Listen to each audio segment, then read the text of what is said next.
Je n'aurais jamais imaginé que ce mardi de juillet allait changer ma vie pour toujours.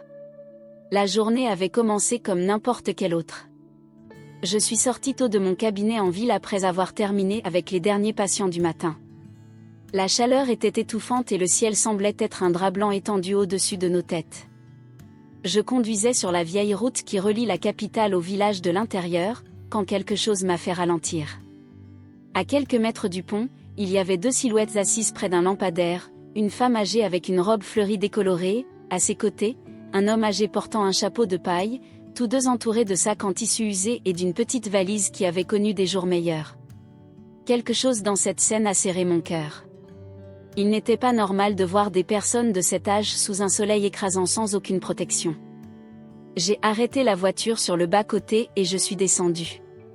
La poussière s'est soulevée sous mes pas, en m'approchant, j'ai pu voir leur visage avec clarté. Elle avait les yeux rouges et les joues creusées par des larmes séchées.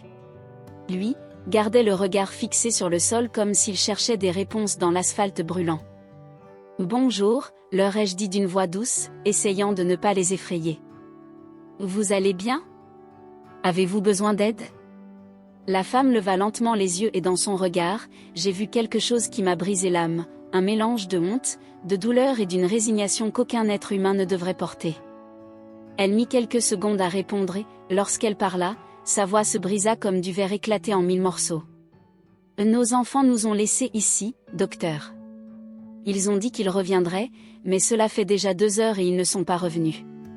J'ai senti l'air me manquer. Comment pouvait-on abandonner ses propres parents ainsi ?» L'homme à ses côtés parla enfin d'une voix rauque, chargée d'une tristesse infinie. « Ne vous inquiétez pas, madame. Ils reviendront, ou peut-être pas. De toute façon, nous sommes déjà un fardeau pour tout le monde. » Ces mots m'ont traversé comme des aiguilles. Un fardeau. Comment pouvaient se sentir ainsi des personnes qui avaient donné toute leur vie pour leurs enfants ? Je me suis agenouillée devant eux et j'ai pris les mains de la femme dans les miennes. « Écoutez-moi bien », leur ai-je dit en les regardant dans les yeux. « Vous n'êtes un fardeau pour personne et je ne vais pas vous laisser ici. Je vais vous emmener immédiatement dans un endroit sûr. » L'homme hésita et je vis dans son regard la trace de quelqu'un qui a été trahi tant de fois qu'il ne peut plus faire confiance à personne. Mais la femme serra ma main avec une force inattendue et murmura « Merci, ma fille. Que Dieu te bénisse. » Avant de continuer cette histoire qui va vous émouvoir jusqu'aux larmes, n'oubliez pas de liker et de nous laisser un commentaire en nous disant depuis quel pays vous nous suivez.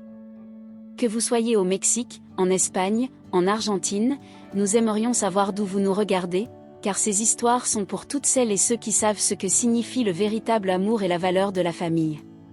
Maintenant, poursuivons avec ce qui s'est passé ensuite. Ce que j'ai découvert ce jour-là a changé ma vision du monde pour toujours. Je les ai aidés à monter dans la voiture avec leurs maigres affaires. La femme s'accrochait à un sac en tissu comme s'il contenait le trésor le plus précieux du monde. L'homme portait cette petite valise avec un soin exagéré, et j'ai remarqué qu'il avait dans la poche de sa chemise une enveloppe jaunie qu'il protégeait avec son bras. Pendant le trajet jusqu'à l'hôpital régional, j'ai essayé de leur faire parler pour les distraire de leur douleur. Ils m'ont dit s'appeler Béatrice et Ernesto. Ils avaient été mariés pendant 53 ans. Elle avait été institutrice dans le village jusqu'à ce que ses genoux ne lui permettent plus de rester debout toute la journée. Lui avait travaillé dans la construction, bâtissant maisons et bâtiments de ses propres mains, jusqu'à ce que son dos dise « assez ». Ils avaient élevé 4 enfants, leur donnant éducation, valeur et tout l'amour que 2 cœurs peuvent offrir. Mais 3 de ces enfants s'étaient révélés être un reflet déformé de ce qu'ils avaient semé. Seule la plus jeune, Lucia, vivant à l'étranger, maintenait un contact constant. Elle envoyait de l'argent quand elle le pouvait et appelait chaque semaine sans faute. Quand ils parlaient d'elle, leurs yeux s'illuminaient d'un éclat spécial, contrastant avec la tristesse profonde qu'ils traînaient. Nous sommes arrivés à l'hôpital et pendant que les infirmières s'occupaient de Béatrice, déshydratée et avec une tension dangereusement élevée, je me suis assise auprès d'Ernesto dans la salle d'attente. Il tenait toujours cette valise et l'enveloppe contre sa poitrine. « Don Ernesto », lui ai-je dit doucement, « pouvez-vous me raconter exactement ce qui s'est passé ?» Il prit une profonde inspiration et commença à raconter d'une voix entrecoupée. « Nous vivions avec notre fils aîné Fernando et sa femme depuis 2 ans. Au début, tout semblait bien se passer, Mais peu à peu les reproches ont commencé. Que nous étions gênants, que nous dépensions trop, que nous ne servions plus à rien. Chaque jour était une nouvelle humiliation, docteur. Ils nous traitaient comme de vieux meubles qui prennent de la place. Ce matin, Fernando nous a dit qu'il allait nous emmener visiter une magnifique hacienda où nous pourrions vivre tranquilles. Nous étions excités comme des enfants. Nous pensions qu'enfin, il nous appréciait. Nous sommes montés dans la voiture avec nos maigres affaires. Ses frères, Carlos et Patricia, suivaient dans une autre voiture. Nous nous sommes arrêtés près du pont et Fernando a dit qu'il devait vérifier un pneu. Il nous a demandé de descendre un moment. Quand nous avons voulu nous en rendre compte, les deux voitures étaient déjà parties. Nous avons attendu, croyant qu'il reviendrait. 1 heure passa, puis 2. Le soleil nous brûlait et Béatrice a commencé à pleurer. J'essayais de la consoler, mais à l'intérieur, je mourais. Docteur, comment les enfants que l'on a élevés avec tant de sacrifices peuvent-ils faire cela? Les larmes coulaient sur leurs joues ridées et j'ai ressenti une colère brûlante à l'intérieur. Ce n'était pas seulement de l'abandon, c'était de la cruauté pure. Je leur ai promis que je les aiderais et que leurs enfants ne s'en sortiraient pas ainsi, même si à ce moment-là je ne savais pas encore comment tenir cette promesse. Pendant les jours suivants, je suis allée voir Béatrice et Ernesto chaque après-midi après le travail. Je leur apportais des repas faits maison, des magazines et surtout, de la compagnie. Ils me racontaient des histoires de leur jeunesse, comment ils s'étaient rencontrés à une fête du village, des difficultés qu'ils avaient traversées pour élever leurs enfants, de la fierté qu'ils avaient ressentie lorsque chacun d'eux avait terminé ses études. Béatrice m'a appris à tricoter tout en me racontant comment elle recousait les vêtements des enfants avec des morceaux de tissu faute d'argent pour en acheter de neufs. Ernesto m'a parlé des matins à l'aube sur les chantiers, de la fatigue accumulée dans les os, mais qui disparaissait quand il rentrait à la maison et voyait les petits visages de ses enfants. C'étaient des histoires pleines d'amour et de sacrifice, et chaque mot me donnait envie de les aimer davantage et de détester encore plus ce que leurs propres enfants leur avaient fait. Un après-midi, pendant que Béatrice somnolait après le déjeuner, Ernesto m'a fait signe de m'approcher. Il a sorti cette enveloppe jaunie qu'il protégeait tant et l'a posée sur la petite table à côté du lit. « Docteur Carmela », m'a-t-il dit en utilisant mon prénom pour la première fois, « vous êtes une bonne personne et je sais que je peux vous faire confiance. Ce que je garde ici est important, très important, mais je ne peux pas encore vous le montrer. Je veux seulement que vous sachiez qu'il existe et que lorsque le moment viendra, vous saurez quoi faire. » Ces paroles m'intriguaient profondément, mais j'ai respecté sa décision. J'ai acquiescé et lui ai assuré qu'il pouvait compter sur moi pour tout ce dont il aurait besoin. Il a souri avec un mélange de soulagement et de tristesse et a remis l'enveloppe dans la poche intérieure de sa chemise. Cette nuit-là, en rentrant chez moi, je ne pouvais pas cesser de penser à ce mystère que cet homme gardait avec tant de soin. Serait-ce de l'argent économisé, un document important, un héritage? Mais il y avait quelque chose de plus profond que la simple curiosité. Je sentais que mon destin était lié à celui de ce couple d'une manière que je ne comprenais pas encore totalement. Comme si la vie m'avait mise sur leur chemin pour une raison dépassant le hasard. Au 4e jour, le médecin a donné son accord pour que Béatrice sorte. Sa santé s'était stabilisée, mais elle avait besoin de repos et de soins. Ils ne pouvaient retourner chez aucun de leurs enfants et la pension qu'ils recevaient suffisait à peine pour survivre. Sans hésiter, je leur ai proposé de rester chez moi. J'avais de la place depuis que ma mère était décédée 2 ans auparavant, et, pour être honnête, la solitude pesait parfois trop. Au début, ils ont résisté, disant qu'ils avaient déjà trop abusé de ma gentillesse, mais j'ai insisté jusqu'à ce qu'ils acceptent. Ce fut l'une des meilleures décisions de ma vie. Les avoir à la maison a rempli les espaces vides que je ne savais même pas exister. Béatrice s'occupait des plantes du jardin que je négligeais toujours par manque de temps.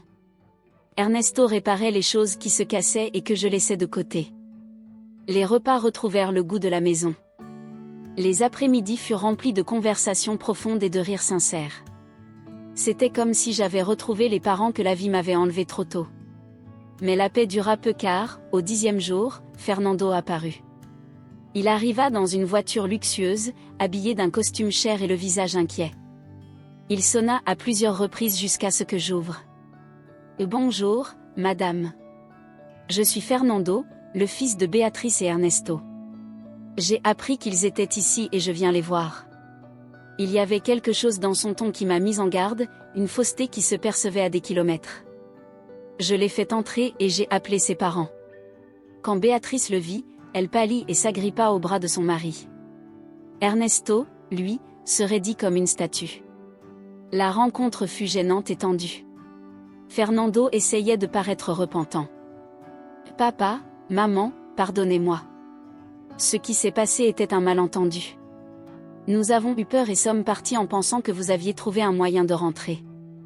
Nous vous avons cherché partout. » Mensonge. Un mensonge flagrant que personne n'a cru. Béatrice pleurait en silence tandis qu'Ernesto la regardait avec une douleur et une déception mêlées. « Mon fils, dit-elle enfin d'une voix ferme, tu nous as abandonnés sur la route en connaissance de cause. Tu nous as laissés sous le soleil comme si nous étions des déchets et maintenant tu viens avec des mensonges. » Fernando s'énerva et révéla alors son vrai visage. « Regardez-vous, vous êtes vieux, vous ne pouvez pas vous débrouiller seul. Je viens vous ramener à la maison, où vous serez mieux soigné. » J'intervins immédiatement. « Don Fernando, vos parents vont très bien ici et il n'irait rien par tant qu'ils n'en décideront pas eux-mêmes. » Il me regarda avec mépris. « Et vous, qui êtes-vous pour vous mêler des affaires de famille ? » Une doctoresse qui sait reconnaître la maltraitance quand elle la voit, lui répondis-je sans baisser le regard. Il partit en claquant la porte, mais avant de s'en aller, il lâcha une menace à peine voilée. « Cela ne restera pas ainsi. Je reviendrai avec mes frères et nous verrons qui a raison. » Lorsqu'il partit, Béatrice s'effondra en pleurs. Ernesto tremblait de rage contenue et je sus que la bataille ne faisait que commencer cette nuit-là. Pendant que nous dînions tous les trois en silence, Ernesto parla enfin. « Docteur Carmela, le moment est venu pour vous de connaître la vérité. » Il sortit l'enveloppe jaunie et la posa sur la table. Béatrice acquiesça, les larmes aux yeux. « Ouvrez-la, dit-il avec solennité. » Les mains tremblantes, je dépliai le vieux papier et ce que je lus me coupa le souffle. C'était un acte notarié, le document légal de propriété d'un domaine de 30 hectares situé à la sortie du village, des terres fertiles avec leurs propres sources d'eau et une grande maison en adobe. Mais ce qui me bouleversa ne fut ni l'étendue ni la valeur qu'il devait sûrement avoir, mais le nom qui apparaissait comme unique propriétaire. Lucia Hernández Moral, la fille cadette qui vivait à l'étranger. Béatrice prit la parole d'une voix brisée. Il y a 5 ans, quand la santé d'Ernesto s'est aggravée et que les frais médicaux nous ont ruinés, nous avons failli perdre la propriété que nous avions achetée avec le travail de toute une vie. Lucia, qui travaillait comme infirmière aux États-Unis, a envoyé toutes ses économies, a payé les dettes et a sauvé le domaine. Mais nous avons vu l'avidité dans les yeux de nos autres enfants. Nous avons compris qu'à peine mort, il se battrait pour ses terres sans se soucier de quoi que ce soit d'autre. Alors, avec l'aide d'un notaire ami, nous avons tout mis au nom de Lucia. Elle ne le sait même pas, car nous voulions que ce soit une surprise à son retour. Les autres enfants croient que le domaine est toujours à notre nom, et c'est pour cela qu'ils nous ont traités avec un minimum de considération pendant des années. Mais maintenant qu'ils nous ont abandonnés en pensant que nous mourrions seuls sur la route, ils sont sûrement déjà en train de planifier comment se partager l'héritage. Ernesto poursuivit d'une voix ferme malgré les larmes. C'est pour cela que je gardais ce document, docteur. C'est la preuve que la justice existe et que le véritable amour trouve toujours sa récompense. Lucia mérite ces terres parce qu'elle a été la seule à ne jamais nous abandonner, la seule à nous appeler même à des milliers de kilomètres, la seule à envoyer de l'argent même quand elle traversait elle-même des difficultés. Elle est notre véritable fille. Je restai sans voix pendant de longues minutes, essayant d'assimiler cette révélation. Finalement, je demandai si Lucia savait ce qui s'était passé, si elle savait que ses frères et sœurs les avaient abandonnés. Béatrice secoua la tête. Nous ne voulions pas l'inquiéter. Elle a sa vie là-bas, son travail, ses responsabilités. Mais je crois que le moment est venu de lui dire la vérité. J'acquiesçai et pris une décision. Demain même, nous l'appellerons et nous lui raconterons tout. Elle a le droit de savoir et vous avez besoin de l'avoir près de vous. Cette nuit-là, je dormis à peine, pensant à tout ce que j'avais découvert, à la méchanceté de certains enfants ingrats, à la bonté infinie de parents qui continuaient de protéger même ceux qui les avaient trahis, et à l'amour inconditionnel d'une fille qui, à distance, avait été le véritable pilier de cette famille. Le lendemain matin, nous passâmes l'appel. Il était 6 heures du soir en Californie quand Lucia répondit de sa voix douce et chaleureuse. « Maman, papa, vous allez bien ?» Béatrice essaya de parler, mais sa voix se brisa.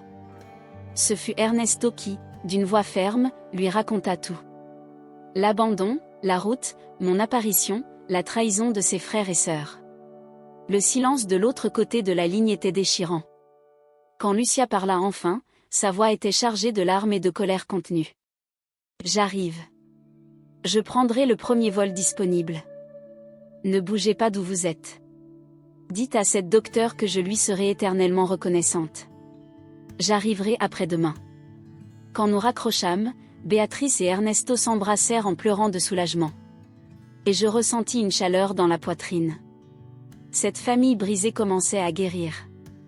2 jours plus tard, je me rendis à l'aéroport pour accueillir Lucia. Je la reconnus immédiatement, car elle avait les mêmes yeux bienveillants que sa mère et le même large front que son père. C'était une femme d'une 40aine d'années, simple, les cheveux attachés en queue de cheval et vêtue de vêtements de voyage confortables. Quand nous nous vîmes, elle s'approcha et m'enlaça comme si nous nous connaissions depuis toujours. « Merci, docteur Carmela », me murmura-t-elle à l'oreille. « Vous avez sauvé mes parents et je ne pourrai jamais vous rendre ce que vous avez fait. »« Vous n'avez rien à me remercier », lui répondis-je. « Eux aussi m'ont sauvé, même s'ils ne le savent pas. » Pendant le trajet vers la maison, elle me parla de sa vie aux États-Unis. Elle travaillait en double service à l'hôpital. Vivait dans un petit appartement partagé avec 2 autres infirmières. Économisait chaque centime pour l'envoyer à ses parents. Elle ne s'était jamais mariée, car sa priorité avait toujours été eux. Elle avait sacrifié son propre bonheur pour prendre soin de ceux qui lui avaient donné la vie. Et maintenant, elle découvrait que ses frères et sœurs avaient tenté de détruire ce qui restait de cette famille. Quand nous arrivâmes chez moi, les retrouvailles furent de celles qui marquent à jamais. Béatrice courut comme elle le put avec ses jambes douloureuses et se jeta dans les bras de sa fille. Ernesto pleurait sans retenue, serrant les 2 femmes contre lui. Tous 3 formaient un cercle fermé d'amour pur et je restais à l'écart, les larmes aux yeux. À cet instant, je sus que tout en avait valu la peine. Le soir même, le reste de la famille apparut. Fernando arriva le premier avec sa femme, puis Carlos avec la sienne, et enfin Patricia, seule puisqu'elle était divorcée. Ils venaient avec des cadeaux coûteux et des sourires faux. Lorsqu'ils virent Lucia, ils restèrent figés. Ils ne s'attendaient pas à la trouver là. Elle les regarda avec une froideur qui contrastait avec son caractère habituellement doux. « Alors c'est vous les courageux qui avez abandonné nos parents sur la route. » Fernando tenta de se justifier. « Lucia, ce n'est pas ce que tu crois. C'était un malentendu. » Elle l'interrompit d'une voix tranchante. « Un malentendu, c'est oublier d'acheter du lait. Abandonner ses parents âgés sous un soleil brûlant, en sachant qu'ils peuvent mourir, c'est de la cruauté pure. » Carlos intervint d'un ton condescendant. « Tu as toujours été la chouchoute.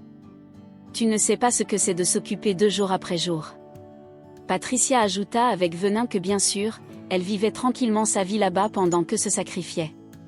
Lucia les regarda un à un et dit d'une voix ferme que se sacrifier, c'est appeler chaque semaine même quand on est épuisé, c'est envoyer de l'argent même quand on a à peine de quoi manger, c'est renoncer à ses rêves pour que aille bien. Vous ne vous êtes pas sacrifié, vous les avez utilisés tant que ça vous arrangeait et quand ils ne vous ont plus servi, vous les avez jetés comme des déchets. Le silence qui suivit était lourd et oppressant. Finalement, Fernando changea de stratégie. Bon, oublions le passé. L'important, c'est que papa et maman aillent bien. Maintenant, il faut penser à l'avenir, à comment les entretenir, à l'héritage. Voilà la véritable raison de leur visite. Ernesto, qui était resté silencieux, se leva et parla avec une autorité que je ne lui avais jamais entendue. L'héritage. De quel héritage parlez-vous? Vous n'hériterez de rien de moi, Fernando. Il répondit que papa ne devait pas dire ça, qu'ils étaient ses enfants et qu'ils avaient des droits. Ernesto sortit l'enveloppe jaunie de sa poche et la posa sur la table. Le domaine que vous étiez déjà en train de vous partager dans votre tête a déjà une propriétaire. Il y a 5 ans, je l'ai mis au nom de Lucia. Elle est la seule à mériter ces terres parce qu'elle a été la seule à ne jamais nous abandonner. » L'effet de ces paroles fut dévastateur. Fernando devint rouge de colère, disant que ce n'était pas légal, qu'Ernesto était malade et qu'on l'avait manipulé. Carlos criait en réclamant sa part. Patricia pleurait de rage. Mais Lucia resta sereine et demanda de quelle propriété il parlait. Béatrice lui expliqua avec douceur toute l'histoire, les terres, la dette, l'argent qu'elle avait envoyé, la décision de protéger son héritage. Lucia resta muette de stupéfaction. « Je ne savais rien de tout cela, dit-elle enfin. Je voulais seulement vous aider. Je ne cherchais aucune récompense. C'est pour cela que tu la mérites, dit Ernesto avec fierté. Parce que tu donnes sans attendre de recevoir. C'est ça, la véritable richesse, ma fille. » Les 3 autres frères et sœurs continuèrent à crier, à menacer de procès et de batailles juridiques jusqu'à ce que je les mette dehors. « Ne remettez plus jamais les pieds ici, leur dis-je, et si jamais vous osez importuner vos parents, je me chargerai personnellement de faire savoir à tout le village quel genre de personne vous êtes. » Ils partirent en proférant des insultes, mais je savais qu'ils reviendraient. La cupidité ne renonce jamais facilement. Les jours suivants furent un étrange mélange de paix et de tension. Lucia resta chez moi pour m'aider à prendre soin de ses parents. Entre elle et moi naquit une amitié profonde et sincère, comme si nous nous étions connus toute notre vie. Nous partagions les tâches, les conversations, les rires et aussi les peurs. Un soir, alors que nous buvions du thé dans la cuisine après que Béatrice et Ernesto se furent endormis, Lucia me confia qu'elle se sentait parfois coupable d'être partie si loin, que si elle avait été là, peut-être que rien de tout cela ne serait arrivé. Je lui pris les mains et lui dis qu'elle avait fait ce qu'elle devait faire pour avancer et qu'elle n'avait jamais abandonné ses parents. Elle les appelait, leur envoyait de l'argent, pensait constamment à eux. Ses frères et sœurs vivaient près d'eux et pourtant les avaient traités pire que des étrangers. La distance physique ne détermine pas l'amour. Elle sourit, les larmes aux yeux, et m'embrassa en me remerciant pour tout ce que j'avais fait pour sa famille, me disant que j'étais un ange. Je lui répondis que je n'étais aucun ange, seulement quelqu'un qui sait reconnaître la valeur quand il la voit. Cette nuit-là, nous avons scellé une amitié qui durerait toute la vie. Mais la tranquillité ne dura pas longtemps, car la semaine suivante, Fernando revint avec un avocat. Il apportait des documents et des arguments préparés pour contester la donation du domaine. Ils affirmaient qu'Ernesto n'était pas en pleine possession de ses moyens lorsqu'il avait signé, qu'il avait été manipulé, que l'acte n'était pas valide. L'avocat était un homme d'âge moyen, en costume gris et avec une mallette en cuir, qui parlait sur ce ton arrogant de ceux qui croient que la loi est toujours de leur côté. « Monsieur Ernesto, commença-t-il, nous devons examiner les documents de propriété. Il y a des incohérences à éclaircir. » Ernesto le regarda droit dans les yeux et répondit calmement que les seules incohérences ici étaient les enfants qu'il avait élevés. L'avocat poursuivit avec insistance, disant qu'il comprenait son mécontentement mais que la loi était claire, que s'il n'était pas dans un état mental adéquat. J'intervins immédiatement. Je suis docteur et je peux certifier que monsieur Ernesto est parfaitement lucide. De plus, le notaire qui a établi l'acte l'a également attesté. Ou bien allez-vous remettre en question un professionnel avec 40 ans d'expérience? L'avocat hésita. Fernando l'interrompit en criant que c'était un vol et que ces terres appartenaient à toute la famille. Lucia, qui était restée silencieuse, prit enfin la parole. Fernando, si la famille t'importait vraiment, tu n'aurais pas abandonné papa et maman sur la route. Ce qui s'est passé ici, c'est la justice. Papa a protégé ce qui était à lui et l'a confié à celle qui approuvait le mériter. Carlos, qui était aussi venu, cria qu'elle avait toujours été la préférée, la fille parfaite qui ne faisait jamais rien de mal. Lucia se leva et lui fit face. Pas préférée. Responsable, oui. Pendant que vous pensiez à hériter, moi je pensais à les maintenir en vie. La discussion monta jusqu'à ce que Béatrice frappe la table avec force, une force inattendue pour sa fragilité. Assez, cria-t-elle, les larmes coulant sur ses joues. Assez. Pendant des années, j'ai supporté vos mépris, vos humiliations, vos manquements de respect parce que vous étiez mes enfants et qu'une mère pardonne toujours, mais c'est trop. Vous nous avez laissés mourir sur la route. Comprenez-vous ce que cela signifie? Vous nous avez condamnés à mort par cupidité, et maintenant vous venez réclamer vos droits. Vous n'avez pas honte? Patricia tenta de s'approcher de sa mère. Maman, pardonne-nous. Nous avons fait une erreur. Béatrice la retint d'un geste. Une erreur, c'est oublier une date. Ce que vous avez fait, c'est tenter de nous assassiner. Et ne venez pas avec vos larmes fausses, je n'y crois plus. Ces mots tombèrent comme un verdict final. L'avocat essaya de dire quelque chose, mais Ernesto se leva et d'une voix ferme ordonna, « Dehors. Hors de notre vue et de nos vies. Si vous revenez pour embêter Lucia ou tenter de lui enlever ce qui lui appartient, j'irai personnellement à la police et raconterai au monde entier ce que vous avez fait. » Fernando, Carlos et Patricia partirent en silence, vaincus. L'avocat les suivit en maugréant quelque chose à propos de futures poursuites, mais nous savions tous que c'était une menace vide. Une fois partis, l'atmosphère dans la maison changea complètement. C'était comme si un nuage sombre s'était dissipé et que la lumière entrait enfin. Cette nuit-là, nous dînâmes tous les 5 ensemble. Béatrice, Ernesto, Lucia, leur petit-fils de 6 ans Matteo, arrivé la veille de Californie, et moi. Le dîner était simple, soupe, riz et poulet mijoté, mais rempli d'amour et de gratitude. Matteo demanda avec innocence, « Grand-mère, pourquoi pleures-tu si nous sommes tous ensemble et heureux ?» Béatrice l'enlaça, « Je pleure de bonheur, mon amour. Je pleure parce que parfois, quand tout semble perdu, Dieu envoie des anges pour nous sauver. » Je secouai la tête et lui dis, « L'ange, c'est ta fille, Béatrice. Moi, je n'ai fait que ce que n'importe quelle personne avec un cœur aurait fait. » Plus tard, après avoir couché Matteo et Lucia, nous sortîmes dans le jardin. Le ciel était étoilé, l'air frais parfumé de jasmin. Lucia me confia qu'elle avait pris une décision, je vais revenir au Mexique pour toujours. Mes parents ont besoin de moi et j'ai besoin d'eux. De plus, je suis fatiguée de vivre loin de ma terre. Je lui demandai pour son travail. Elle répondit, je suis une bonne infirmière et il y aura toujours des hôpitaux qui ont besoin de personnel. Et puis, j'ai le domaine que je ne connaissais même pas. Peut-être que je pourrais y faire quelque chose, planter, cultiver, offrir un meilleur avenir à mon fils.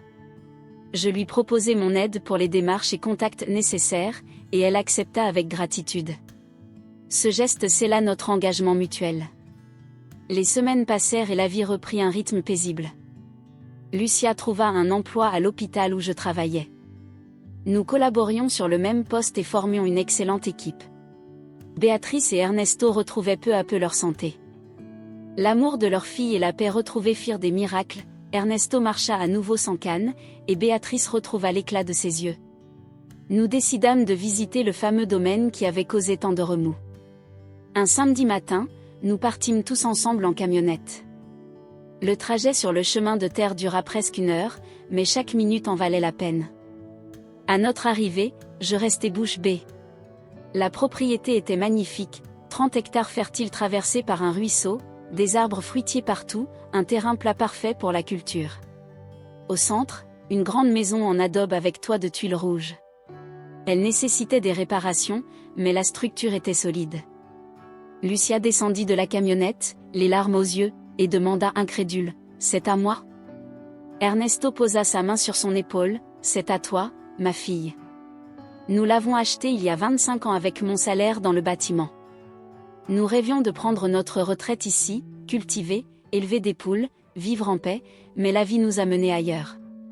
Maintenant, cet endroit est à toi pour réaliser tes propres rêves. » Béatrice ajouta, « Et quand nous ne serons plus là, ce sera la maison de ton fils, un héritage d'amour, pas de cupidité. » Lucia s'enlaça avec ses parents et tous 3 pleurèrent ensemble. Je m'éloignai pour leur laisser de l'intimité et profiter pour explorer le domaine avec Matteo. Le garçon courait entre les arbres, émerveillé, « Regardez, docteur Carmela, il y a des mangues et des goyaves et ça, ce sont des oranges. Ici, je pourrais avoir un chien et jouer toute la journée. » Leur joie était contagieuse.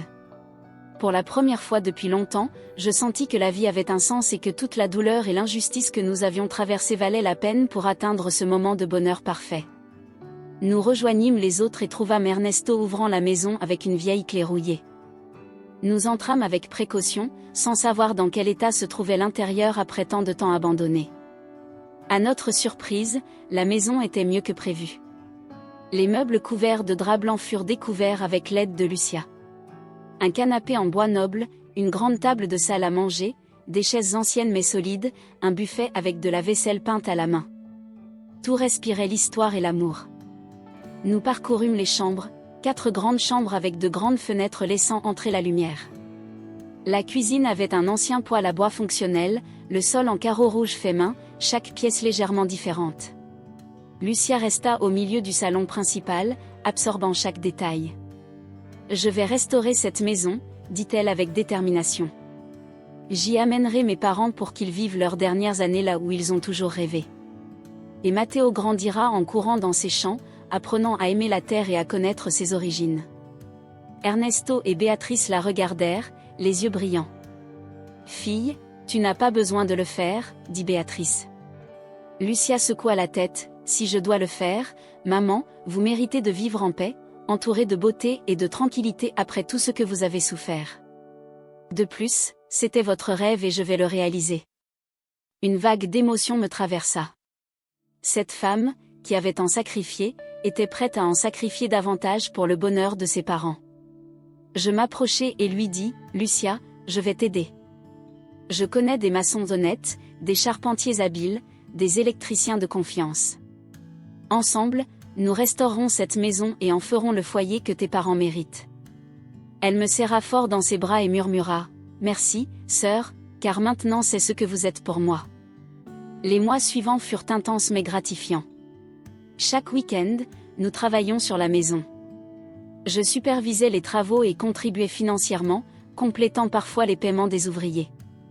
Lucia participait également avec ses économies. Nous repeignîmes les murs, réparâmes le toit, installâmes l'eau potable, rénovâmes l'électricité et les carreaux, lissâmes et vernis les meubles anciens, plantâmes des fleurs et de nouveaux arbres fruitiers. Béatrice et Ernesto participaient selon leurs capacités, elles cousaient des rideaux colorés, ils réparaient les clôtures en bois. Matteo aidait à sa façon, ramassant des pierres et apportant de l'eau aux ouvriers.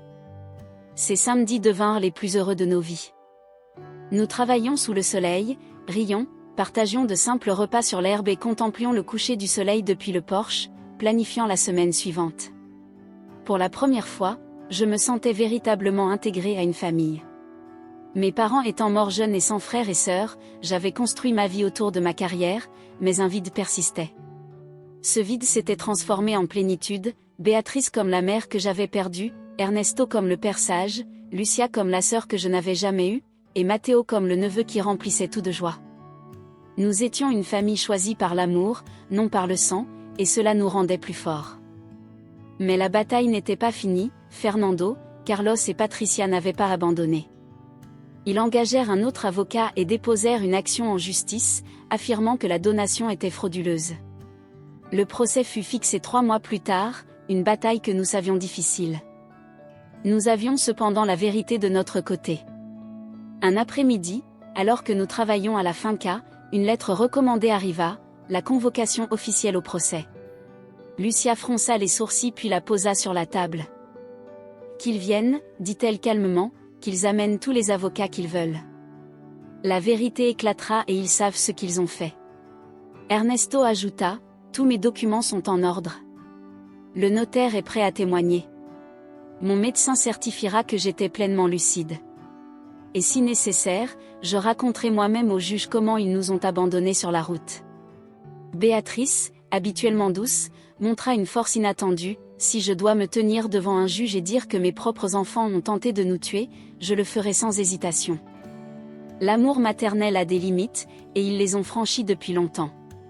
Cette détermination me remplit de fierté. Des personnes humiliées, trahies et piétinées, debout plus fortes que jamais, prêtes à se battre pour ce qui est juste. » Le jour du procès arriva. C'était un lundi gris, un de ces jours où le ciel semble sur le point de pleurer. Nous nous sommes présentés tôt au tribunal, tous vêtus de nos plus beaux habits, mais sans ostentation. Fernando, Carlos et Patricia sont arrivés avec leurs avocats, tous en costume cher et avec des attitudes arrogantes. Le contraste était évident. Ils semblaient des entrepreneurs prospères. Nous avions l'air de gens ordinaires, mais les apparences sont trompeuses. Et ce jour-là, il s'est avéré que la vérité n'a pas besoin de se parer de luxe pour briller. Le procès a commencé avec les avocats de la partie demanderesse présentant leurs arguments. Ils ont affirmé qu'Ernesto avait été manipulé par Lucia, qui selon eux avait profité de son absence pour se gagner les faveurs des parents. Ils ont dit que le don avait été fait alors que le vieil homme était malade et vulnérable, qu'il n'avait pas eu de conseil juridique adéquat, que c'était un acte de vengeance contre les enfants aînés. Chaque accusation était plus absurde que la précédente, mais l'avocat les présentait avec tant de conviction que je me suis parfois inquiétée. Cependant, lorsque notre tour est arrivé, tout a changé. D'abord, le notaire dont Esteban a témoigné, un homme de 70 ans avec une réputation impeccable dans le village. Il a expliqué en détail comment l'acte avait été réalisé. Il a confirmé qu'Ernesto était parfaitement lucide, qu'il avait exprimé sa volonté de manière claire et libre, qu'il avait expliqué ses raisons pour laisser la propriété à Lucia. Il a même mentionné qu'il lui semblait que c'était une décision juste et bien fondée. Ensuite, le docteur Ramirez a témoigné, ayant soigné Ernesto pendant sa maladie. Il a présenté des dossiers médicaux démontrant que le vieil homme n'avait jamais perdu ses facultés mentales, qu'il était une personne cohérente, consciente et capable de prendre des décisions. Puis ce fut mon tour. Je me suis levée et d'une voix ferme j'ai raconté toute l'histoire depuis le début. Comment j'avais trouvé Béatrice et Ernesto abandonnés sur la route. Comment je les avais emmenés à l'hôpital. Comment je suis devenue leur soutien alors que leurs propres enfants les avaient rejetés. J'ai décrit l'état dans lequel je les ai trouvés, la déshydratation de Béatrice, le choc émotionnel des deux, la honte et la douleur sur leur visage. J'ai aussi raconté comment Fernando Carlos et Patricia étaient apparus quelques semaines plus tard en feignant de s'inquiéter, mais en réalité, ne cherchant que l'héritage. Le juge écoutait attentivement, prenant des notes.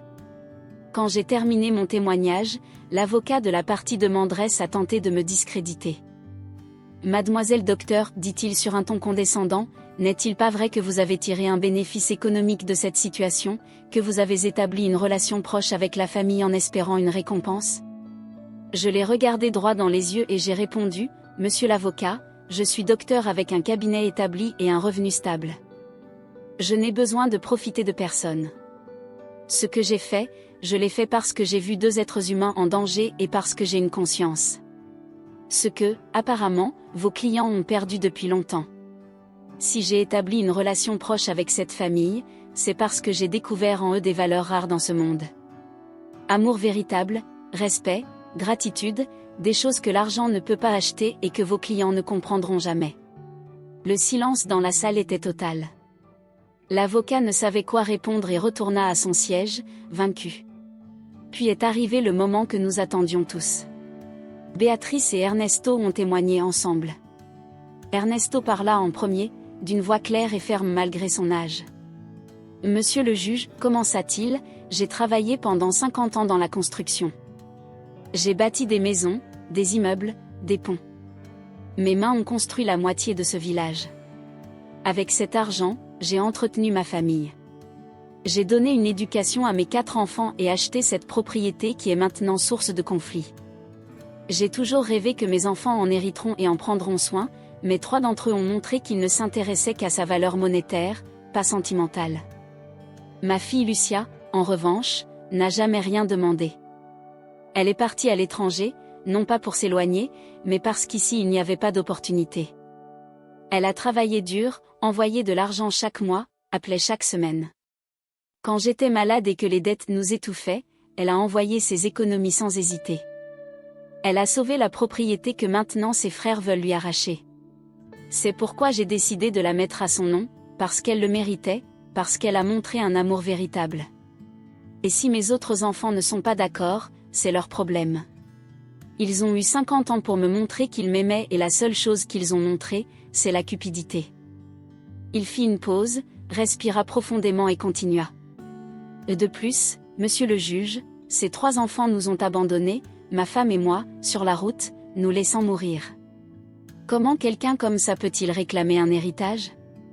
Quel droit ont-ils d'exiger quoi que ce soit? » L'impact de ces paroles fut dévastateur. Fernando Carlos et Patricia baissèrent la tête, incapables de regarder leur père dans les yeux. Béatrice prit la parole. « Je veux juste ajouter, dit-elle d'une voix tremblante mais ferme, qu'une mère pardonne beaucoup de choses, mais il y a des limites. Chaque affront, chaque humiliation, chaque mot cruel m'a fait mal. Mais ce qui m'a le plus blessé, c'est de voir tout l'amour que nous leur avons donné jeté à la poubelle. Lucia n'est pas la fille parfaite, elle est simplement la fille qui nous a aimés vraiment. Et cela, monsieur le juge, n'a pas de prix. Quand ils eurent terminé de parler, il n'y avait pas un seul œil sec dans la salle, même le juge semblait ému. Enfin, Lucia témoigna. Elle fut brève et directe. Monsieur le juge, je n'ai jamais su que la propriété était à mon nom jusqu'à il y a quelques mois. Je n'ai pas cherché cet héritage. J'ai aidé mes parents parce que je les aime, pas parce que j'attendais quelque chose en retour. Si le tribunal décide que je dois partager la propriété avec mes frères, je l'accepterai. Mais je veux que ce soit clair, ils ont abandonné nos parents sur la route et c'est un fait que aucun avocat ne peut nier. Le juge demanda une pause de 2 heures pour délibérer. Ces 2 heures furent les plus longues de nos vies. Nous avons attendu dans un petit café près du tribunal, parlant peu. Béatrice priait en silence en remuant les lèvres. Ernesto regardait par la fenêtre, perdu dans ses pensées. Lucia tenait ma main avec force. Matteo, qui était venu avec nous, dessinait sur une serviette, distrait. Quand nous sommes retournés dans la salle, le juge était déjà à sa place. Nous nous sommes tous levés. Après avoir examiné tous les témoignages et documents, le juge commença, je suis arrivé à une conclusion. La donation de la propriété au nom de Lucia Hernandez Moral est totalement légale et valide. Monsieur Ernesto était en plein usage de ses facultés mentales lorsqu'il a pris cette décision et avait tout à fait le droit de disposer de sa propriété comme bon lui semblait. De plus, les témoignages présentés démontrent que les demandeurs Fernando Carlos et Patricia ont commis un acte grave d'abandon envers leurs parents, ce qui à lui seul disqualifie toute réclamation morale qu'ils pourraient avoir. Par conséquent, le procès est résolu en faveur de la défenderesse. La propriété restera au nom de Lucia Hernandez Moral et les demandeurs sont condamnés à payer les frais du procès. Cas clos, le marteau frappa et tout s'acheva. Nous nous sommes tous embrassés, pleurant de bonheur et de soulagement. Fernando Carlos et Patricia quittèrent la salle sans se retourner, vaincus et honteux. Ils avaient perdu non seulement l'héritage, mais aussi le respect et la dignité. À l'extérieur du tribunal, nous avons célébré discrètement. Ce n'était pas un moment pour se vanter, mais pour être reconnaissant. Ernesto serra Lucia dans ses bras et lui dit « Je suis fier de toi, ma fille ». Béatrice ajouta « La justice de Dieu ne faillit jamais ». Je souris simplement en pensant que la justice avait effectivement triomphé et que l'amour avait vaincu la cupidité. Les mois suivants furent consacrés à la reconstruction sous tous les aspects. Nous avons terminé de restaurer la maison de la propriété et elle était magnifique. Les murs blancs avec des détails bleus, les fenêtres avec des rideaux colorés que Béatrice avait cousus, le jardin rempli de fleurs et de plantes aromatiques, les arbres fruitiers soigneusement entretenus promettant de belles récoltes. Quand tout fut prêt, nous avons organisé une petite fête d'inauguration. Nous avons invité les voisins du village, les travailleurs ayant aidé le notaire don Esteban, le docteur Ramirez et quelques infirmières de l'hôpital. Ce fut un après-midi merveilleux, rempli de musique, de nourriture et de rire. Béatrice et Ernesto parcouraient leur maison en touchant les murs comme s'ils ne pouvaient pas croire que c'était réel. C'est notre rêve, disait Ernesto les larmes aux yeux. Et grâce à vous, il est devenu réalité. Lucia avait décidé de quitter son travail à l'hôpital de la ville pour se consacrer à la culture de la terre. Elle sema des légumes, des légumineuses et des fleurs. Elle commença à élever des poules et planta davantage d'arbres fruitiers. Peu à peu, la propriété devint un lieu productif et magnifique. Matteo grandissait heureux, courant dans les champs, apprenant à prendre soin des plantes, à ramasser les œufs. C'était un enfant différent de celui arrivé de Californie, plus connecté à la nature, plus calme, plus heureux. Je continuais à leur rendre visite chaque week-end et souvent je restais dormir. Ma maison en ville commençait à sembler vide et froide, comparée à la chaleur de cette famille. Un après-midi, tandis que nous prenions le thé sur le porche de la maison, Béatrice me dit « Docteur Carmela, vous faites aussi partie de cette famille. Cette maison est autant à vous qu'à nous. » Ernesto ajouta « Sans vous, rien de tout cela n'aurait été possible. Vous nous avez sauvés, rendu la dignité, donné une famille. Lucia prit ma main et dit, « Sœur, pourquoi ne pas venir vivre avec nous? Ici, il y a assez de place. Vous pourriez avoir votre propre chambre, votre espace et nous serions tous ensemble. » La proposition me surprit, mais en y réfléchissant, je compris que c'était exactement ce dont mon cœur avait besoin. J'acceptai avec des larmes de bonheur. Le mois suivant, je vendis ma maison en ville, rangeai mes affaires les plus précieuses et déménageai à la propriété. Ce fut la meilleure décision de ma vie. Là, je trouvai ce que je cherchais sans le savoir. Une vraie famille, un but, un foyer. Je continuais à travailler à l'hôpital, mais maintenant je retournais chaque soir dans un lieu rempli de vie et d'amour. Nous dînions tous ensemble à la grande table de la salle à manger. Nous racontions les histoires de la journée, rions des bêtises de Matteo. Nous planifions l'avenir. Le week-end, nous travaillions ensemble dans les champs où nous nous reposions simplement sous les arbres en lisant, discutant, profitant du silence. Béatrice m'apprit à coudre et à cuisiner des plats traditionnels que je ne connaissais pas. Ernesto m'enseigna à soigner les plantes et à réparer les choses de mes mains. Lucia devint ma confidente et ma meilleure amie. Nous partagions secrets, rêves et peurs. Matteo m'appelait tante Carmela, et cela remplissait mon cœur d'une tendresse infinie. Ces années furent les plus heureuses de ma vie. Une nuit de décembre, 2 ans après que tout ait commencé, nous étions tous assis autour de la cheminée. Il avait fait froid ce jour-là et le feu crépitait réconfortant. Matteo dormait blotti sur le canapé sous une couverture tricotée par sa grand-mère. Ernesto fumait sa pipe en regardant les flammes. Béatrice brodait une nouvelle nappe. Lucia lisait un livre et je me contentais d'observer cette scène parfaite. Soudain, Ernesto parla, rompant le silence. « Vous savez quoi? J'ai beaucoup réfléchi ces derniers temps à tout ce qui s'est passé. » Béatrice cessa de broder et le regarda avec curiosité. « À quoi pensais-tu, vieux ?» Il sourit. « J'ai pensé que peut-être nous avons dû traverser toute cette souffrance pour arriver à ce moment de bonheur. Si nos enfants ne nous avaient pas abandonnés, nous n'aurions jamais rencontré Carmela. Lucia ne serait pas revenue. Nous ne vivrions pas dans cette magnifique propriété, entourée de paix. Parfois, Dieu permet que nous soyons brisés pour mieux nous reconstruire. » Béatrice acquiesça, les larmes aux yeux. « Tu as raison, mon amour. La douleur nous a conduits à la bénédiction. » Lucia ajouta, « Papa, maman, je vous remercie de m'avoir donné l'opportunité de vous montrer mon amour, de m'avoir fait confiance, de m'avoir appris que la vraie famille se construit par des actes, pas par des mots. » Je pris la parole, ému, et je vous remercie de m'avoir adopté comme membre de votre famille, de m'avoir appris qu'il n'est jamais trop tard pour trouver un foyer. Cette nuit-là, nous scellâmes un pacte silencieux. Nous serions famille pour toujours, quoi qu'il arrive. Nous prendrions soin les uns des autres dans la santé et la maladie, dans la joie et la tristesse. Les années passèrent et la vie suivit son cours naturel. Béatrice et Ernesto vieillissaient avec dignité, entourés de l'amour de leur fille, de leur petit-fils et de moi. Ils ne revirent jamais Fernando, Carlos ou Patricia, qui continuèrent leur vie en ville, honteux de leur passé. Parfois, je me demandais s'ils ressentaient du remords pour ce qu'ils avaient fait, mais j'ai cessé de m'en préoccuper. Leur punition était de vivre avec la culpabilité et la certitude d'avoir perdu quelque chose d'inestimable par cupidité. Lucia transforma la propriété en une entreprise prospère. Elle vendait des légumes biologiques au marché du village. Ses confitures maison étaient célèbres dans toute la région. Elle donna même des ateliers d'agriculture durable aux jeunes du village. Matteo grandit sain et fort. Il étudia l'agronomie à l'université mais revenait toujours à la maison chaque week-end. Je pris ma retraite de l'hôpital à 65 ans et consacrai tout mon temps à m'occuper de Béatrice et Ernesto, dont la santé déclinait.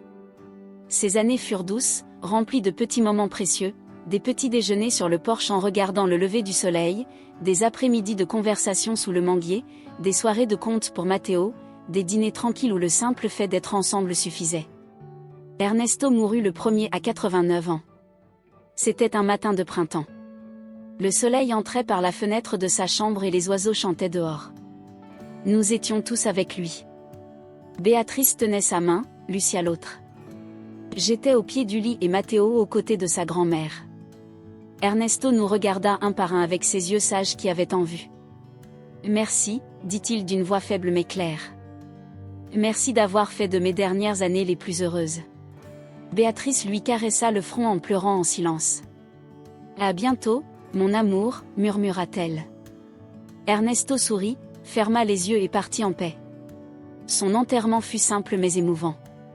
La moitié du village assista, car au fil des ans il s'était gagné le respect et l'affection de tous.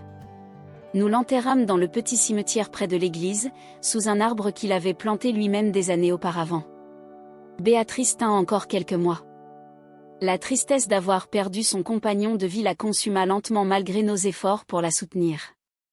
Une nuit d'automne, tandis qu'elle dormait, elle cessa simplement de respirer, comme si elle avait décidé qu'il était temps de rejoindre son bien-aimé. Son enterrement fut tout aussi émouvant. Nous l'avons enterré à côté d'Ernesto, car en vie ils avaient été inséparables et devaient l'être aussi dans la mort. Après les avoir perdus tous les deux, la maison se sentit vide pendant un temps, mais peu à peu la vie reprit son cours. Lucia et moi nous soutînmes mutuellement dans le deuil. Nous pleurions ensemble, nous nous souvenions ensemble, nous guérissions ensemble. Matteo, alors jeune homme de 25 ans, nous donna force et énergie par son optimisme. Nous décidâmes de poursuivre l'héritage de Béatrice et Ernesto. Nous maintînmes la propriété productive. Nous préservâmes la maison telle qu'ils l'avaient rêvée. Nous plantâmes un jardin mémorial avec les fleurs préférées des deux. Chaque anniversaire de leur mort, nous organisions une petite cérémonie familiale pour partager des histoires et remercier pour tout ce qu'ils nous avaient enseigné. J'avais 70 ans. Mes cheveux étaient entièrement blancs et mon corps n'avait plus la même énergie, mais mon cœur était rempli. J'avais vécu une vie pleine et significative. J'avais trouvé l'amour, la famille et le but que j'avais tant cherché. Lucia restait mon âme sœur. Matteo était comme mon petit-fils et cette propriété était mon vrai foyer. Parfois, assise seule sur le porche au coucher du soleil, regardant les montagnes au loin, je repensais à ce jour sur la route où j'avais trouvé 2 personnes âgées abandonnées et décidé de m'arrêter. Cette décision si simple avait changé ma vie complètement. Elle m'avait donné une famille, un but, elle m'avait appris que l'amour véritable existe et que la bonté trouve toujours sa récompense. Je pensais à Fernando Carlos et Patricia avec compassion. Ils avaient tant perdu par cupidité. Ils étaient restés sans parents, sans héritage, sans respect, sans paix intérieure, tandis que moi, qui n'avais aucun lien de sang avec cette famille, avais gagné tout ce qu'ils avaient perdu. La vie a une manière curieuse de rendre justice. Elle n'est pas toujours rapide ni évidente, mais chacun reçoit finalement ce qu'il mérite. Ceux qui aiment sont aimés, ceux qui donnent reçoivent, ceux qui sèment la bonté récoltent le bonheur. Un jour d'été, à 75 ans, alors que ma santé déclinait, Lucia organisa une réunion familiale. Elle invita tous ceux qui avaient fait partie de notre histoire. D'anciens voisins, collègues de l'hôpital, travailleurs ayant aidé à restaurer la maison, dont Esteban le notaire, déjà très âgé, le docteur Ramirez, à la retraite comme moi, des amis du village, c'était une célébration de tout ce que nous avions construit ensemble. Matteo avait amené sa petite amie, une jeune fille douce nommée Adriana, qui me rappelait Béatrice. Au milieu de la fête, Lucia demanda le silence et prit la parole. « Je veux profiter de ce moment, dit-elle avec émotion, pour remercier la personne qui a rendu tout cela possible. La docteure Carmela n'a pas seulement sauvé mes parents ce jour-là sur la route, elle nous a sauvés tous. Elle m'a donné une famille, elle a donné à mon fils une grand-mère, à mes parents elle a rendu leur dignité. Elle m'a appris ce que signifie l'amour inconditionnel. » Tous applaudirent et je ne pus retenir mes larmes. Je me levai avec difficulté, m'appuyant sur ma canne et répondis, « Je n'ai sauvé personne. C'est vous qui m'avez sauvé. Vous m'avez donné ce dont j'avais le plus besoin, amour, appartenance, but. Cette famille m'a appris qu'il n'est jamais trop tard pour recommencer, que l'amour véritable ne dépend pas du sang mais du cœur, que la justice, même tardive, arrive toujours, et que la bonté a toujours sa récompense. » Matteo s'approcha et me prit dans ses bras. « Tante Carmela, dit-il, tu es la preuve qu'il existe encore des anges sur terre. » Je secouai la tête en souriant. « Je ne suis pas un ange, Matteo, je suis juste une femme qui a décidé de faire ce qui était juste, et cette décision m'a donné la vie la plus belle que j'aurais pu imaginer. » La fête continua jusque tard dans la nuit. Il y eut de la musique, de la nourriture, de la danse et beaucoup d'histoires partagées. Quand tous furent partis et que nous restâmes seuls, Lucia, Matteo, Adriana et moi, assis sur le porche sous les étoiles, je ressentis une paix profonde. J'avais bien vécu, j'avais bien aimé, j'avais laissé un héritage de bonté, et c'était tout ce qui importait. Je mourus 1 an plus tard, également un matin de printemps, comme Ernesto. J'étais entourée de ma famille choisie. Lucia me tenait la main gauche, Matteo la droite, Adriana était au pied du lit, pleurant doucement. Mes dernières pensées furent de gratitude. Je remerciais Dieu de m'avoir mise sur cette route ce jour de juillet. Je remerciais pour le courage de m'être arrêtée. Je remerciais pour chaque moment partagé avec cette merveilleuse famille. Ma dernière vision avant de fermer les yeux fut l'image de Béatrice et Ernesto, jeunes à nouveau, souriants, m'attendant, et je sus que j'allais à la maison. On m'enterra dans le cimetière à côté d'eux, comme je l'avais demandé dans mon testament. Je voulais reposer auprès des personnes qui avaient été ma vraie famille. Sur ma tombe, Lucia fit graver une phrase simple mais significative, « Ici repose Carmela, la femme qui s'est arrêtée ». Ces mots disaient tout. Ma vie avait eu un sens parce qu'à un moment crucial, j'avais décidé de m'arrêter plutôt que de continuer. J'avais décidé d'aider plutôt que d'ignorer. J'avais décidé d'aimer plutôt que de fermer mon cœur. Des années plus tard, alors que Lucia était déjà âgée et que Matteo avait ses propres enfants, l'histoire continuait à être racontée. Les enfants s'asseyaient autour de leur arrière-grand-mère et lui demandaient de raconter à nouveau comment la famille s'était formée. Lucia, d'une voix tremblante par l'âge mais ferme dans l'émotion, racontait tout depuis le début. Elle parlait de l'abandon, de la douleur sur la route, de la docteure qui apparut comme un miracle, de la lutte pour la justice, des années de bonheur sur la propriété. Les enfants écoutaient, les yeux grands ouverts, et à la fin, posaient toujours la même question, arrière-grand-mère, que sont devenus les mauvais oncles? Lucia souriait avec tristesse. Les mauvais oncles, comme vous les appelez, ont vécu le reste de leur vie avec culpabilité et remords. Ils n'ont jamais été heureux parce que l'argent qu'ils cherchaient ne leur a pas apporté la paix. Ils ont compris trop tard qu'il y a des choses plus importantes que la richesse, l'amour, la famille, la dignité. Mais à ce moment-là, il était déjà trop tard. Ils avaient tout perdu qui comptait. Et la morale, arrière-grand-mère, demandait parfois un arrière-petit-enfant. Lucia prenait une profonde inspiration et répondait, « La morale est de toujours traiter vos parents avec amour et respect, de ne jamais laisser la cupidité détruire ce que vous avez de plus sacré. Soyez comme tante Carmela, qui s'est arrêtée quand d'autres auraient continué, qui choisit l'amour plutôt que l'argent, la bonté plutôt que la cruauté, la justice plutôt que la convenance. Voilà les leçons que mes parents et tante Carmela m'ont enseignées et que je vous transmets. » La propriété resta le cœur de la famille pendant des générations. Matteo l'hérita et l'a pris soin avec le même amour que sa mère. En vieillissant, il l'a transmis à son fils aîné, qui l'apprécia et la protégea également. Chaque génération apprenait l'histoire, connaissait le sacrifice, comprenait l'héritage. La maison était conservée presque telle que Béatrice et Ernesto l'avaient rêvée, avec quelques améliorations modernes bien sûr, mais gardant son essence. Le jardin mémorial, où reposaient les cendres des fleurs préférées des grands-parents, demeurait impeccable. Chaque prunier éclatait en couleurs comme pour célébrer la vie. Le vieux portefeuille en cuir qu'Ernesto gardait avec tant de soin se trouvait dans une vitrine en verre du salon principal, avec l'enveloppe jaunie qui avait contenu l'acte de propriété de la ferme, non pour sa valeur matérielle, mais pour ce qu'elle représentait, le symbole de la justice, de l'amour véritable et de l'importance de protéger ce qui est juste.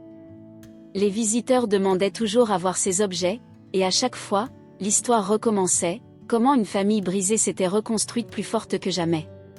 50 ans s'étaient écoulés depuis ce jour sur la route et l'histoire était devenue une légende dans le village.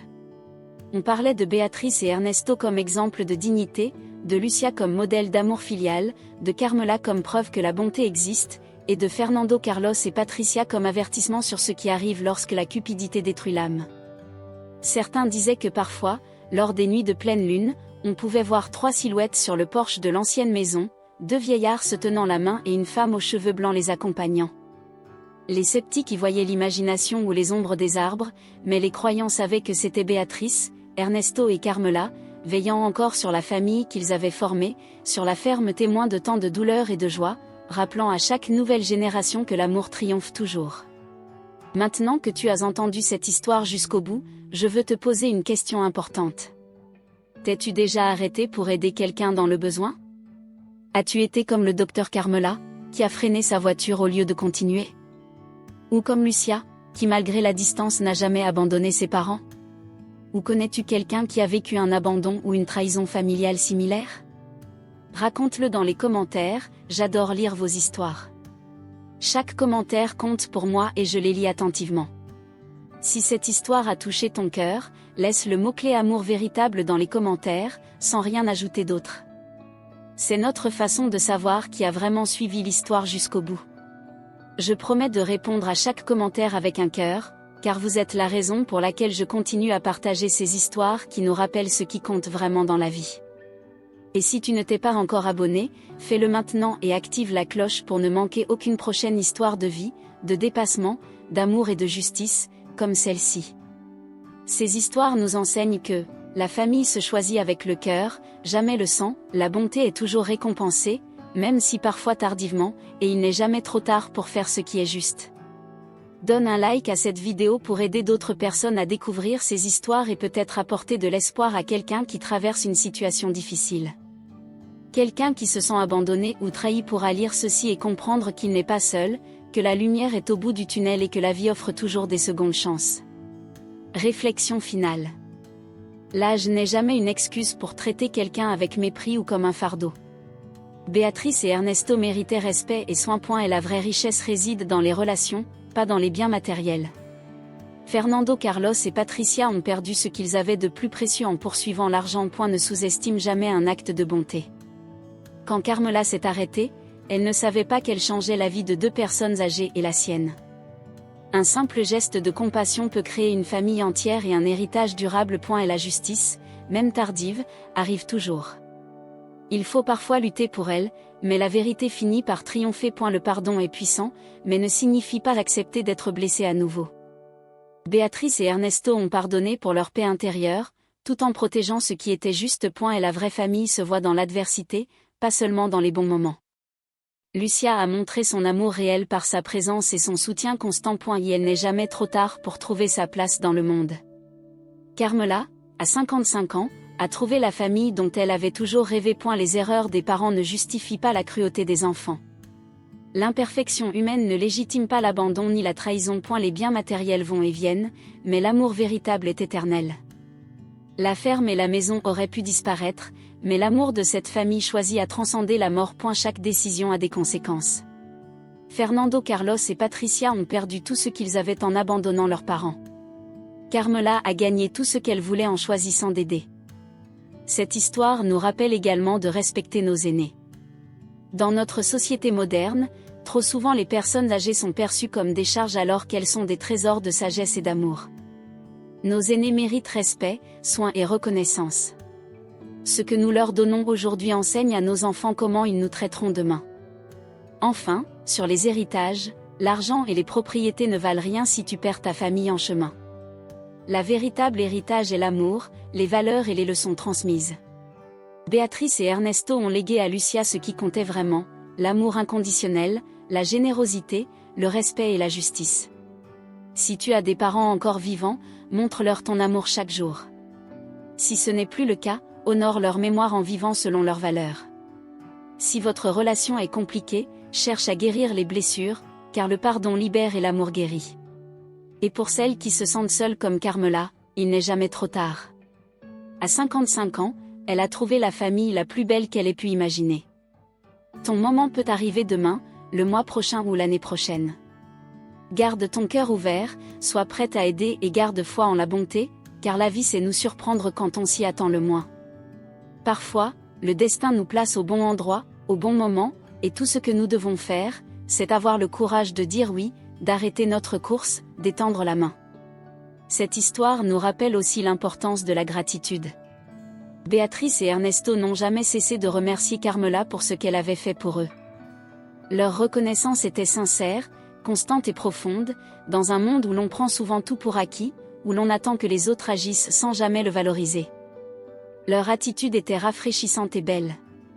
La gratitude est l'une des émotions les plus puissantes. Elle transforme les relations, guérit les blessures et multiplie la joie. Remercier, c'est reconnaître la valeur de ce que l'on reçoit et honorer celui qui nous le donne.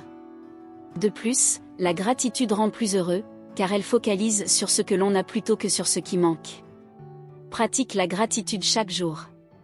Remercie les petites choses, le soleil du matin, la nourriture sur ta table, le toit sur ta tête, les personnes qui t'aiment. Cultiver un cœur reconnaissant attire encore plus de bénédictions.